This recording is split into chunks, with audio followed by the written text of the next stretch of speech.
Defense has confirmed a suspected rocket attack has apparently injured American troops stationed in Iraq.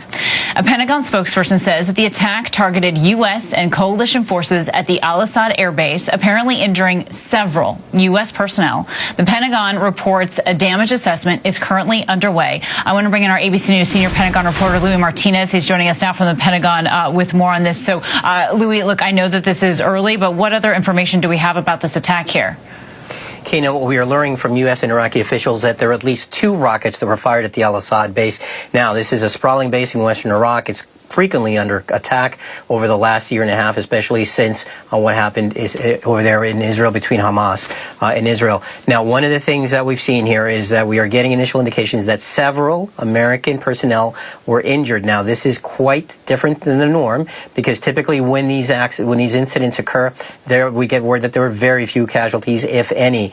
Typically, the rockets either don't reach the base, or if they do, there are no injuries. But in this case, a notch above, which is why this is very noteworthy, and it's very notable to figure out exactly what's going to be the next step, because last week the United States retaliated against one of those militia groups as they were preparing to launch missiles or rockets from in an area southwest of Baghdad, and that followed a recent series of about 2 incidents in 1 week where those Iranian-backed militia groups had fired at U.S. bases.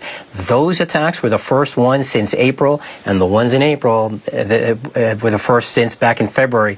And back in February, like almost daily attacks in Iraq and Syria stopped following U.S. airstrikes. So the question now becomes, how will the United States military respond? And based on past practice, I think it is very likely that we may see some kind of a retaliatory strike. However, given the climate right now and what's happening between Iran and Israel, and whether Iran will retaliate potentially against Israel because of the assassination of the Hamas leader in Tehran, I think